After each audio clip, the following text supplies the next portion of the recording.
എല്ലാവർക്കും news first മലയാളത്തിന്റെ പുതിയ വീഡിയോയിലേക്ക് സ്വാഗതം. ക്രിക്കറ്റ് ലോകത്തെ ഏറ്റവും പുതിയ വാർത്തകൾ ആദ്യമേ അറിയാൻ ഈ ചാനൽ മറക്കാതെ സബ്സ്ക്രൈബ് ചെയ്യുക. 2026 T20 ലോകകപ്പിലെ സൂപ്പർ 8 പോരാട്ടത്തിൽ സിംബാബ്വെക്കെതിരെ ഇന്ത്യ നേടിയ ചരിത്രപരവും അവിശ്വസനീയവുമായ ആ മഹാവിജയത്തിന് ശേഷം ചെന്നൈയിലെ ചെപ്പോക്ക് മൈതാനം സാക്ഷ്യം വഹിച്ചത് അത്യന്തം വൈകാരികവും രോമാഞ്ചജനകവുമായ ഒരു അപൂർവ കാഴ്ചയ്ക്കാണ്. സ്റ്റേഡിയത്തിലുണ്ടായിരുന്ന ആയിരക്കണക്കിന് കാണികളുടെയും ടിവിക്ക് മുന്നിലിരുന്ന കോടിക്കണക്കിന് ഇന്ത്യക്കാരുടെയും കണ്ണുകളെ ഈറനണിയിച്ച ഒരു കാഴ്ച. ഒരു വശത്ത് യുവതാരം അഭിഷേക് ശർമ്മ സിംബാബ്വെ ബോളർമാരുടെ പേടി സ്വപ്നമായി മാറി. വെറും 30 പന്തിൽ 55 റൺസിന്റെ വിനാശകരമായ ഒരു കൊടുങ്കാറ്റ് തീർത്ത് ഇന്ത്യയുടെ വിജയഗാഥ രചിച്ചു. സഞ്ജു സാംസനെ പോലുള്ള സീനിയർ താരങ്ങൾ ഉൾപ്പെടുന്ന ശക്തമായ ഇന്ത്യൻ ഡ്രസ്സിംഗ് റൂമിന്റെ പിന്തുണയും ആത്മവിശ്വാസവും ഈ യുവതാരത്തിന് നൽകിയ ഊർജ്ജം ചെറുതല്ലായിരുന്നു. എന്നാൽ 72 റൺസിന്റെ ആ കൂറ്റൻ വിജയത്തിന് ശേഷം അദ്ദേഹം തന്റെ ഈ അപാരമായ നേട്ടം ആഘോഷിച്ച രീതിയാണ് ഇന്ന് ലോകമെമ്പാടും ഏറ്റവും വലിയ ചർച്ചാ വിഷയമായിരിക്കുന്നത്. തന്റെ പുരസ്കാരം ഏറ്റുവാങ്ങാൻ വേദിയിലേക്ക് ക്ഷണിക്കപ്പെട്ടപ്പോൾ ചെപ്പോക്ക് സ്റ്റേഡിയം ഹർഷാരവങ്ങളാൽ മുഖരിതമായി.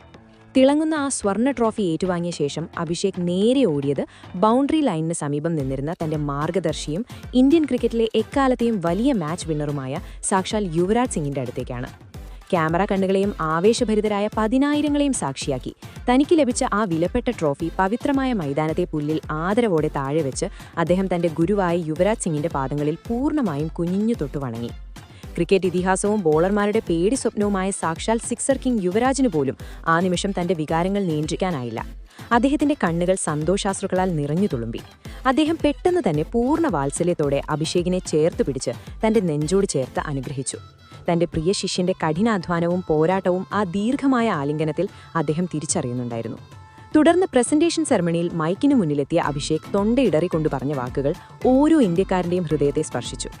ഇന്നെന്റെ ഈ 55 റൺസ് പ്രകടനത്തിന്റെയും ഈ വലിയ നേട്ടത്തിന്റെയും 100% ക്രെഡിറ്റും എന്റെ യുവരാജ് പാജിക്കാണ്, അദ്ദേഹം ലോകത്തോട് വിളിച്ചു പറഞ്ഞു. തുടർച്ചയായി പരാജയങ്ങൾ ഏറ്റുവാങ്ങി സ്വന്തം കഴിവിലുള്ള വിശ്വാസം പോലും നഷ്ടപ്പെട്ട തന്റെ കരിയറിലെ ഏറ്റവും ഇരുണ്ട കാലഘട്ടത്തെക്കുറിച്ചും ആ സമയത്ത് യുവരാജ് നൽകിയ കടുത്ത ശാസനകളെക്കുറിച്ചുമുള്ള സത്യങ്ങൾ അദ്ദേഹം അവിടെ വെച്ച് വെളിപ്പെടുത്തി. താൻ തുടർച്ചയായി 3 തവണ ഗോൾഡൻ ഡക്ക് ആയപ്പോഴും വെറും 15 റൺസിന് പുറത്തായപ്പോഴും എല്ലാം പുറത്ത് യാതൊരു പ്രതികരണവും നടത്താതിരുന്ന യുവരാജ് ഫോണിലൂടെയും നെറ്റ്സിലും ഡ്രസ്സിംഗ് റൂമിലും തന്നെ മണിക്കൂറുകളോളം കഠിനമായി ശാസിച്ചിരുന്നതായി അഭിഷേക് തുറന്നു പറഞ്ഞു.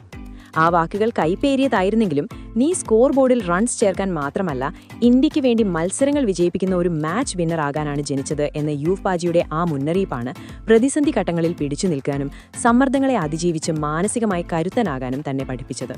പിന്നീട് മാധ്യമങ്ങളെ കണ്ട യുവരാജ് സിംഗിന്റെ മുഖത്ത് ഒരു പിതാവിനും മകന്റെ വിജയത്തിലുള്ള വലിയ അഭിമാനമുണ്ടായിരുന്നു. ഒരു പരിശീലകനും ജ്യേഷ്ഠനും എന്ന നിലയിൽ തനിക്ക് അഭിഷേകിനെ ഓർത്ത് അതിയായ അഭിമാനമുണ്ടെന്നും അവൻ മോശം ഷോട്ടുകൾ കളിച്ച് വിക്കറ്റ് വലിച്ചെറിഞ്ഞപ്പോൾ താൻ അവനെ ഒരുപാട് വഴക്കു പറഞ്ഞിട്ടുണ്ടെന്നും യുവരാജ് സമ്മതിച്ചു.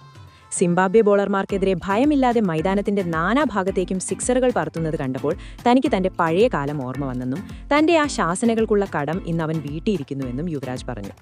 യുവരാജ് സിംഗ് വ്യക്തിപരമായി പരിശീലിച്ച 2 പ്രധാന താരങ്ങളാണ് അഭിഷേക് ശർമ്മയും ശുഭ്മൻ ഗില്ലും. എന്നാൽ ഇന്ന് ശുഭ്മൻ ഗിൽ ലോകകപ്പ് സ്ക്വാഡിൽ ഇല്ലാത്തതിന്റെ വിഷമം യുവരാജിന്റെ മനസ്സിലുണ്ടായിരിക്കുമെങ്കിലും അഭിഷേകിന്റെ ഈ ഗംഭീരമായ തിരിച്ചുവരവ് അദ്ദേഹത്തിന് വലിയൊരു ആശ്വാസവും സംതൃപ്തിയുമാണ്.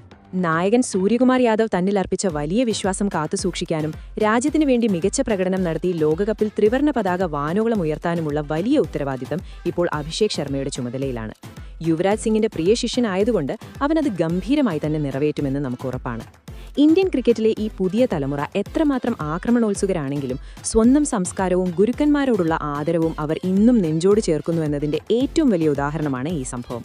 സുഹൃത്തുക്കളെ, ഒരു യഥാർത്ഥ മാച്ച് വിന്നറിന്റെ ഉദയത്തിന് സാക്ഷ്യം വഹിച്ച ഈ ചരിത്ര നിമിഷത്തെക്കുറിച്ചും യുവരാജ് സിംഗിന്റെയും അഭിഷേക് ശർമ്മയുടെയും ഈ അചഞ്ചലമായ ഗുരു-ശിഷ്യ ബന്ധത്തെക്കുറിച്ചും നിങ്ങൾക്കെന്തു തോന്നുന്നു? അഭിഷേക് ശർമ്മയാണോ ഇന്ത്യയുടെ അടുത്ത യുവരാജ് സിംഗ്? നിങ്ങളുടെ വിലയേറിയ അഭിപ്രായങ്ങൾ താഴെ കമന്റ് ബോക്സിൽ ജയ് ഹിന്ദ് എന്ന് രേഖപ്പെടുത്തിക്കൊണ്ട് ഞങ്ങളെ അറിയിക്കുക. അപ്പോൾ ഇതുപോലത്തെ കൂടുതൽ ക്രിക്കറ്റ് വാർത്തകൾക്കായി ഈ ചാനൽ മറക്കാതെ സബ്സ്ക്രൈബ് ചെയ്യുക.